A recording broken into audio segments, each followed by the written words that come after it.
ठीक है। हाँ। तो अभी मैं जो बात कह रही थी कि देखिए इन्होंने ऑपरेशन लोटस करके देश में जितनी भी चुनी हुई सरकारें उनको तोड़ने का काम किया है और विधायकों को खरीद फरोख्त करके, चाहे उनको लालच देके, चाहे ईडी सीबीआई का डर बैठाकर उन्होंने सरकारें गिराई, यहाँ तक कि पार्टियां तोड़ी हैं। तो ये लोकतंत्र का की हत्या नहीं है तो बताइए और ये क्या है? अभी आप पूछ रहे थे लोकतंत्र की हत्या कैसे हुई। अगर आप चुनी हुई सरकारों के अधिकार छीनते तो ये लोकतंत्र की हत्या कैसे नहीं हुई? आप सोचिए, दिल्ली में चुनी हुई सरकार थी, सुप्रीम कोर्ट का जजमेंट था कि चुनी हुई सरकार को सरकार चलानी चाहिए, लेकिन ये सुप्रीम कोर्ट के जजमेंट को भी नहीं माने और अपना एक काला अध्यादेश लाके इन्होंने चुनी हुई सरकार की सारी पावर छीन ली और एलजी के हाथ में दे दी सारी पावर।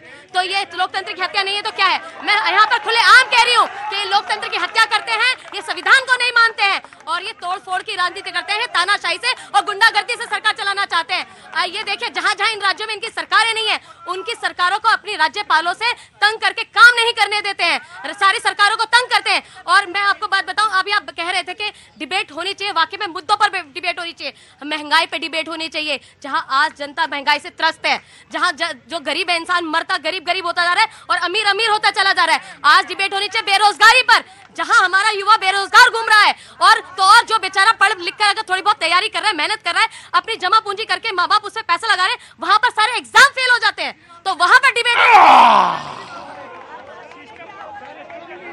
आम आदमी पार्टी की प्रवक्ता और बोलना चाह रही थी। बिल्कुल बिल्कुल, मैं दे दूंगा, चांस दे दूंगा, पैनल पे चांस दे दूंगा, सबको दूंगा, शैलेंद्र जी आपको भी दूंगा। बिल्कुल 1980 में इंदिरा जी एक बार फिर से लौटी थी और प्रदेशों में राज्यों में कई सरकारें थीं। हाँ?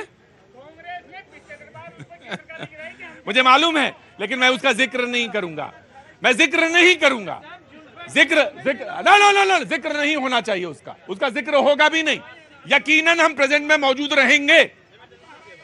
हाँ हाँ बिल्कुल यही बताएंगे। पिताजी की बात तो करेंगे नहीं, वहां पिताजी ना होते तो तुम भी ना होते बेटा, तो पिताजी की तो बात करेंगे ही नहीं हम बात तो इसी समय की करेंगे। लेकिन हाँ, मुझे तो याद है, क्योंकि मैं तो इतिहास का विद्यार्थी हूं, तो मुझे तो 1980 भी याद है।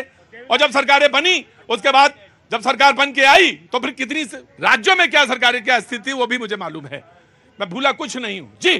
बिल्कुल, इन्होंने लंबी लंबी स्क्रिप्ट पढ़ दी, जनता को बता दी। नहीं, अपनी बात कहने का तो हक है ना उन्हें। बिल्कुल स्क्रिप्ट है, स्क्रिप्ट ऐसे भी देख के पढ़ा जा सकता है, पढ़ दी इन्होंने। तो तैयारी आप भी करके आए होंगे। नहीं बिल्कुल, लेकिन मैं बता रहा हूँ ना, तैयारी करके आया हूँ, लेकिन झूठी स्क्रिप्ट लेकर नहीं आया। क्यों कह रहा हूँ ये बता रहा हूँ। इन्होंने कहा भाजपा ऑपरेशन लोटस।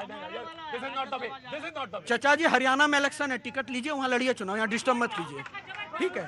दूसरी बात, इन्होंने कहा कि ऑपरेशन लोटस के तहत इन्होंने सरकार गिराई। मैं बड़ी जिम्मेदारी से पूछता हूं, अगर सीबीआई ईडी एक्शन लेती है तो वो कमल फूल लेकर जाती है कि अशोक स्तंभ लेकर जाती है? अगर ईडी एक्शन लेती है तो आपको नोटिस भेज के लेती है कि नड्डा जी के लेटर लेके पहुंचती है? मैं ये जो दोहरी और गुमराह करने की राजनीति है बंद कीजिए, चोरी घोटाले करना बंद कीजिए, ईडी सीबीआई के सपने दिखने बंद हो जाएंगे। दूसरी बात, इन्होंने कहा कि संविधान की धज्जियां उड़ा दी और गरीबी, महंगाई, बेरोजगारी। अपना शीश महल बनाते समय महंगाई नजर नहीं आई, अपने पर्दे लटकाते समय गड्ढे नजर नहीं आए, अपने आलीशान सोफा लगाते समय पानी भरता नहीं। आम आदमी पार्टी, देखिए इन्होंने बात करी ईडी सीबीआई की, तो वाकई में वो लोटस लेकर तो नहीं जाती है, लेकिन सबको पता है कि वो किसके इशारों पर काम करती है। सबको खड़ा रहो वहीं पे, पिताजी की बात हो रही है अभी। सबको पता है कि ईडी सीबीआई किसके इशारों पे काम करती है। जितनी भी ईडी सीबीआई की रेड्स होती है वो विपक्षी नेताओं पे क्यों होती है, वो बीजेपी के नेताओं पे क्यों नहीं होती हैं? और जितने भी ईडी सीबीआई की जिन पे रेड होती है उन्हीं को ये शामिल कर लेते हैं और फिर वो दूध के धुले हो जाते हैं। वही ईडी सीबीआई वाले लोग जिन पे रेड होती है वो भाजपा शामिल हुए और वॉशिंग मशीन में धुले और वो सबके बाप साथ धुल गए। दूसरी चीज ये है कि इन्होंने खुद प्रधानमंत्री जी का इनको वक्तव्य याद दिलाती हूँ, जब वो खुद प्रधानमंत्री थे, उन्होंने खुद कहा था कि ईडी सीबीआई केंद्र सरकार का तोता है। ये इनके खुद प्रधानमंत्री जी का वक्तव्य है और सुप्रीम कोर्ट ने भी कहा, और सुप्रीम कोर्ट ने भी ये कहा। तो खुद ये पहले तो तय कर ले कि मोदी जी झूठ बोल रहे थे या सुप्रीम कोर्ट?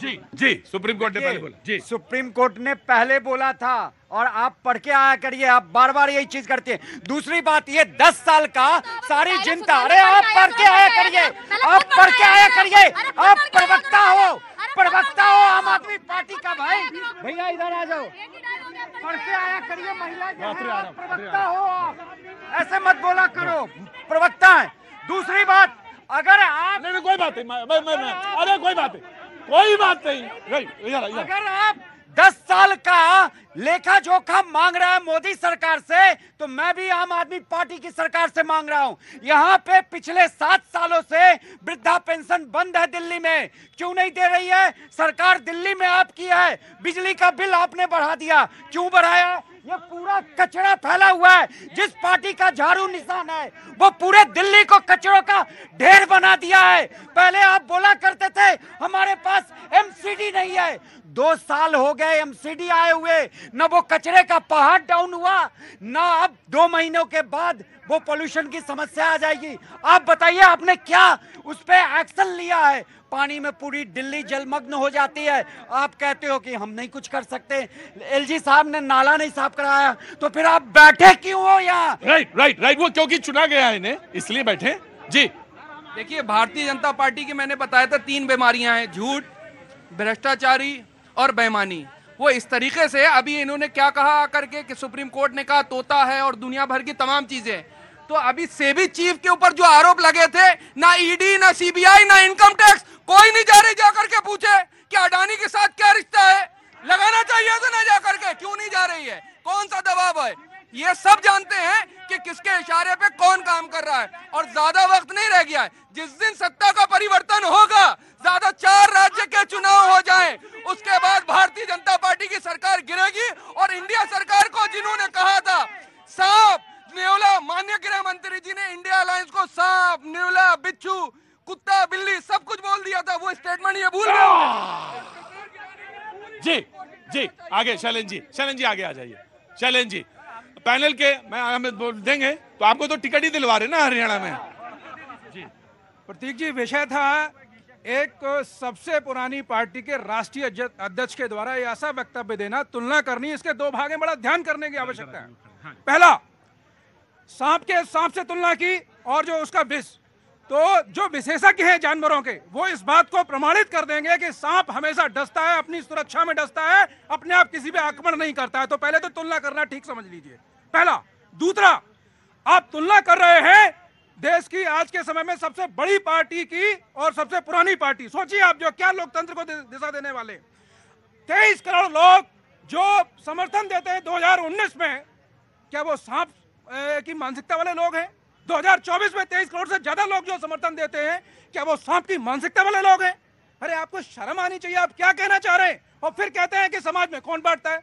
आप जो है देखिए, कोई एक राजनीतिक पार्टी में बहुत सारे लोग होते हैं, तमाम कार्यकर्ता होते हैं, करोड़ों की संख्या में होते हैं, लेकिन अध्यक्ष, उसका मूवमेंट, उसका कंडक्ट, सबके लिए जो आचरण, सबके लिए जो है उसका विषय होता है जो है।